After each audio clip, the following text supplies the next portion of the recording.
Hello and welcome to today's video. And after receiving a slightly embarrassing emissions rating on the MOT, I decided to address the problem. The emissions is probably going to be a combination of stale fuel, but also the engine coolant temperature sensor, which will be used for the engine management. There are two of them. One of them has a single wire, which is for the gauge, and the other one has two wires, which is for the engine management, and they're basically in the same place that you can see here.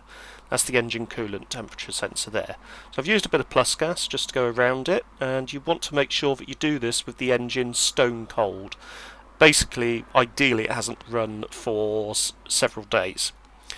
Now, what I also did was I got two of the items that I needed, as you can see there.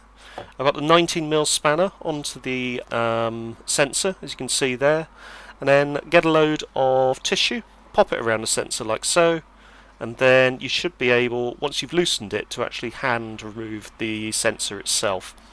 Because I bought a Lucas sensor, it actually came with its own little washer, so there is a copper washer that will come off that you need to recover, so just make sure that you grab that. And it's basically a similar story with the idle air control valve. Now, the idle air control valve is basically there to deal with, idling, basically, and it measures the amount of air that's coming into the engine at idle, and basically stops the car from stalling and contributes significantly to a smooth idle. The coolant temperature sensor is effectively, you could think of it as your choke. So it will govern whether you need to have a richer mixture or if you need to have a leaner mixture, depending on whether the car is cold or hot or any other conditions that may affect richness and enrichment of the fuel air mixture.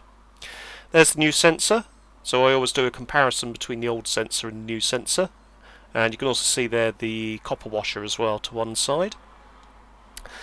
Now, once I've got it back in, I just need to hand tighten it first, and then I tighten it again with the 19mm spanner that you can see here, and I just go ever so slightly overhand tight because I don't want to strip the threads on the aluminium thermostat body, which is basically, it's immediately before the thermostat. You can see the thermostat housing in front just behind the fan, and obviously just plugging it in is a case of plugging it back in. Now, this one is the idle air control valve. That is quite a big socket. I think it's at least a 22mm, if not more. And I use this adjustable spanner here to actually get it off. It wasn't in too tight, so it was just a case of popping it around and then just jiggling it free. And you can see there it actually came free quite quickly. Now, I've actually been into the idle air control valve section before, so I've had this actual module out previously, and I think at one point I did actually oil it to sort of try and free it off, but it did work for a bit, but it seems to have failed again now. So idle is very, very erratic at the moment, very irregular. So what I did was I actually bought a new a new idle air control valve. It is basically just sort of a glorified motor that moves a plunger up and down to accommodate for air coming into the engine at idle. With the new items installed, the idle is a lot smoother. It's a little bit wobbly, as you can see here, but that's partly because of stale fuel. But there's no point where it is actually trying to cut out completely. So I would say that this really is a job well done. Anyway, if you found this interesting, don't forget to hit the like button, don't forget to subscribe, and I will see you again very soon. Thank you very much for watching, and take care.